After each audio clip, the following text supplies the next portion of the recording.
guys, welcome to Crumbs and Doilies HQ. I am very, very pregnant right now. My CupcakeJemma apron barely fits around my bump. So hopefully it's going to do the trick today and keep me nice and tidy, because today I'm going to be getting a little bit messy with some different colours of buttercream, because today's video is a decorative piping masterclass.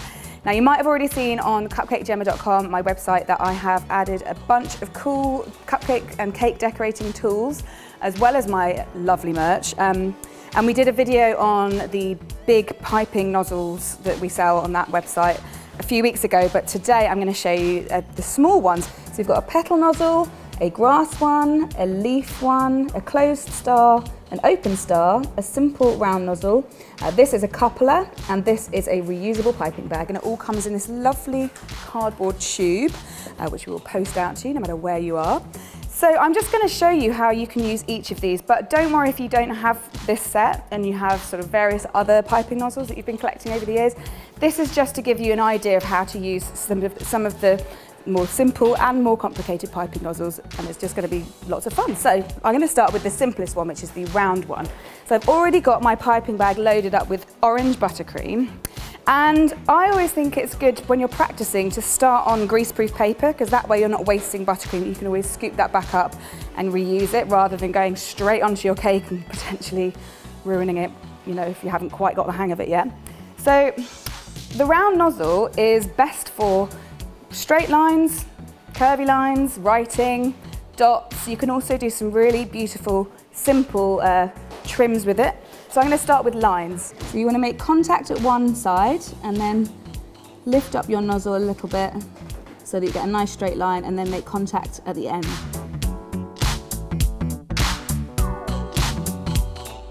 And that same rule applies when you're doing writing or curves. You want to have your nozzle a little bit away from the surface that you're working on, because that way you can control it a lot better. And I have actually done a really in-depth royal icing piping nozzle video where you can see how to decorate and do writing and stuff like that. So I'll put a link to that in the description box below. I'm going to move on to dots now, because dots are really useful and really, really fun. So at this point you want to keep your piping nozzle vertical and just a little distance away from the surface, and start to squeeze. And depending on how big you want your little dot, squeeze for a long time or a short time, and then lift it up. But don't lift it up while you're still squeezing, because otherwise this happens. And obviously you can adjust the size of them just by not prolonging the squeeze. I can make big ones and small ones. And if you wanted to, you could finish it off with a little roundy. And you can also use this nozzle to do really simple, really delicate little trims. So for example, on the very bottom of your cake, if you want to just match up that join between the board and the cake. So a really simple one to do would be this one, where you start with a blob and then you pull it, and then you go back over that and you pull it, and you go back over that, and so on. Now to then apply this to a cake, you can do lots of things. I'm going to start decorating this cake with really simple draped lines. So I'm going to sit down for this because I'm getting a bit achy, and also it's just a bit easier. So I'm going to start at the top rim, and I'm going to use my line technique. A little bit different because obviously we're on a vertical surface here. So you have to go a little bit closer, and I'm going to double that up. It looks a little bit like a smile at the moment, but I'm going to go all the way around.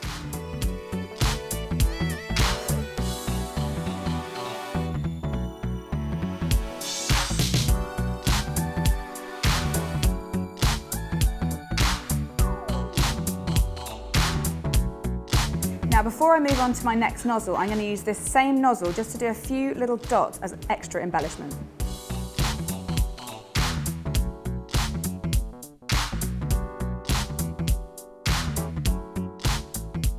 Now, the best thing about this coupler that we include in the piping bag kit is that if you want to switch up your nozzles but you want to use the same colour, it's super easy. You just literally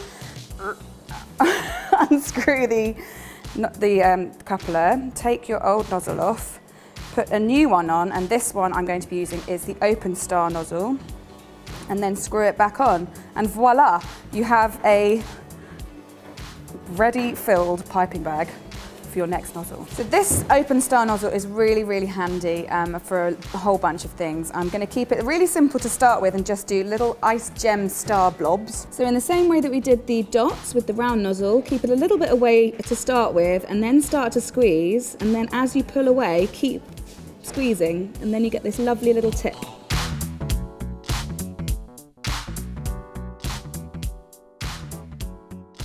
You can also use this nozzle to make really nice trims, again for the bottom or the top of your cake. So I'll just show you one really simple one. It's a bit similar to the one we did in miniature in the round nozzle. So squeeze a little blob, pull away, and then go back over it.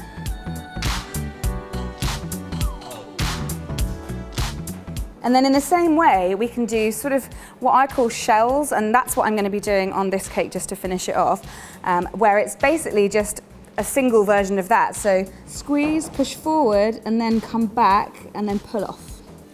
So squeeze, push forward, then come back and pull off. So I'm going to use these techniques just to finish this cake off and make it look extra special.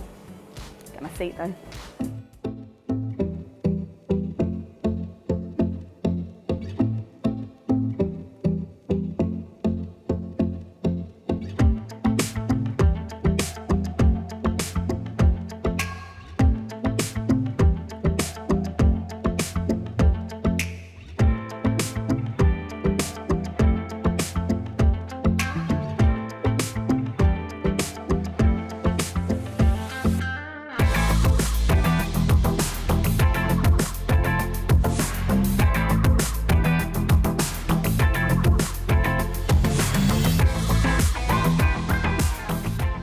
So that cake is finished. It's a little bit old school, but I actually quite like this style. Really frilly and really pretty.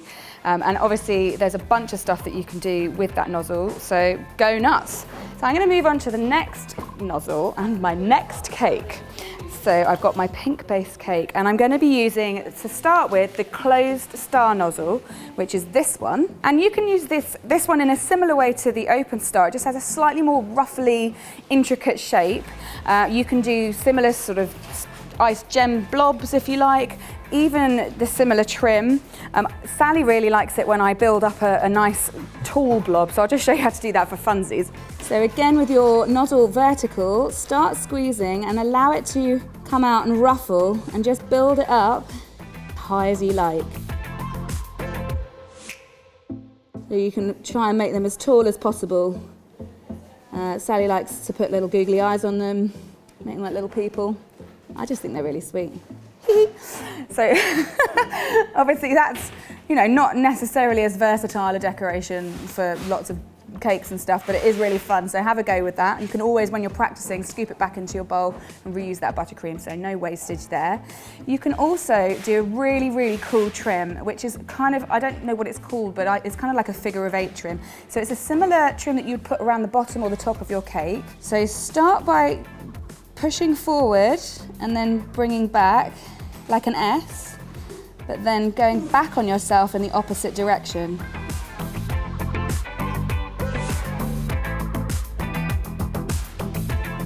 And I'm going to do this trim around the top of my pink cake.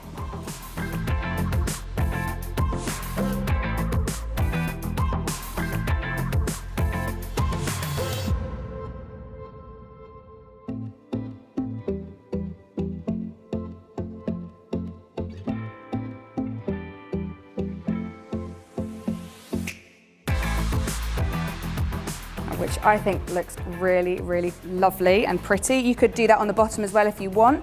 I'm going to switch up my nozzles though and get on with doing some leaves with the leaf nozzle. Now this is really fun to do, but there's not really a whole lot you can do with it other than leaves. But I'll show you a couple of things that I like to do on this cake. So using my couple of magic, switch up the piping nozzles. So you'll see that the leaf nozzle has a kind of V shape, and don't be tempted into thinking that you need to follow the V with your direction. You actually need to follow the point, and you'll see what I mean in a sec. So put your icing down and then pull off in the direction of the point, and you'll see that it creates this lovely little leaf with a slight vein in it as well.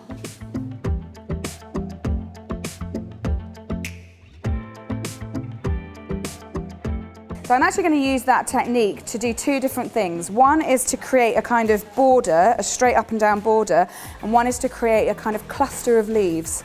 So here we go.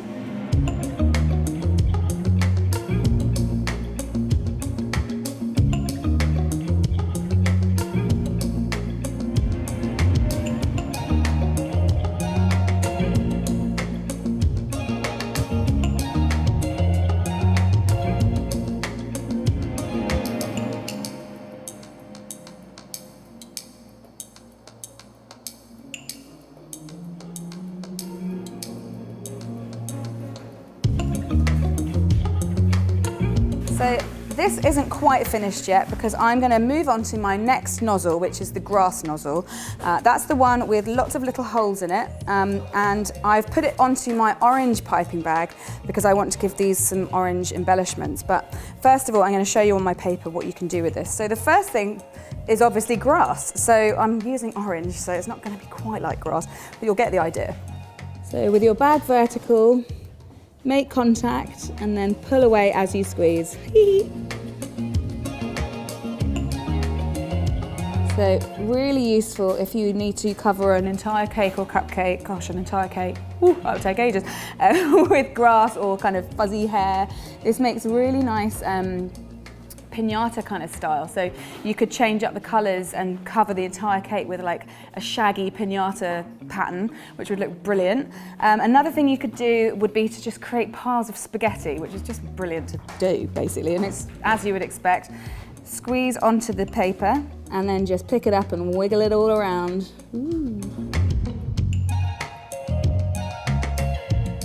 But perhaps the simplest thing you could do is to create really teeny tiny little daisies just by applying a minimal amount of pressure onto your surface. So give it a short squeeze and pull away quickly. And that is how I'm going to finish this cake off, just by giving these little clusters of leaves some flowers. So that's that finished. I mean, you could go around the whole cake if you wanted and doing the similar thing, but I think that looks really nice. It's kind of like a little picture frame.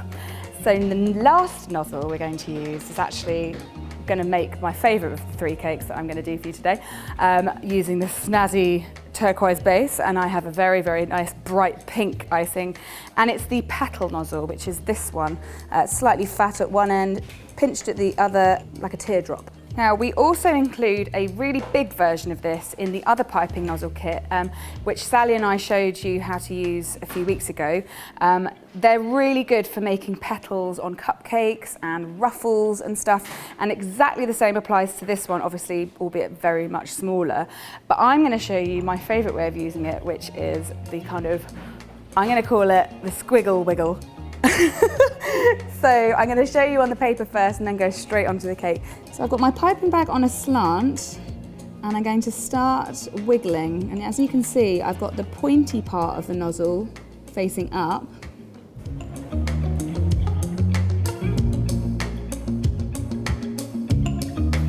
And I think it looks a little bit like a ribbon, almost like one of those gymnastics ribbons that kind of goes. So I'm now just simply going to apply that rule to this cake to make it look super awesome.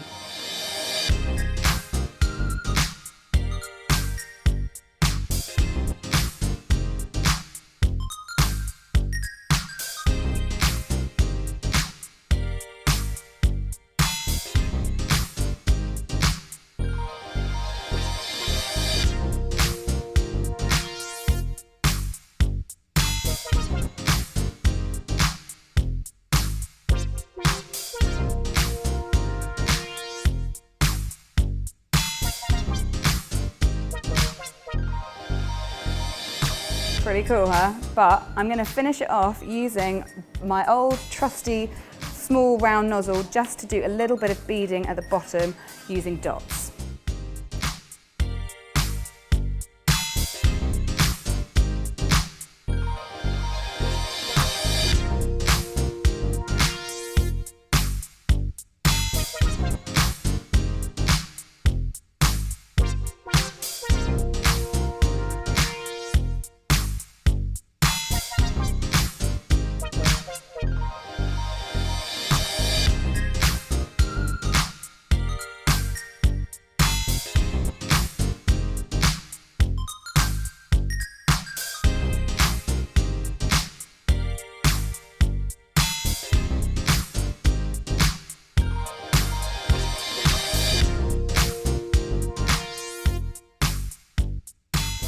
And that's that. That's 6 nozzles used in a variety of different ways, and don't worry, like I said, if you don't have these nozzles and you've been collecting random nozzles for half your life and you kind of don't know what to do with them, just get practicing.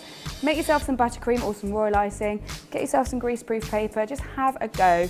There's so many things that you can do, but obviously these are my favourite things. So I'll be back next week. We will be back, Team C&D will be back, and we'll see you then. Let me know how you get on in the comments box below, and do take a picture of your work because I love seeing it. Use the hashtag CupcakeJemma if you post to Instagram so that we can check it out. I'll see you next time. Bye.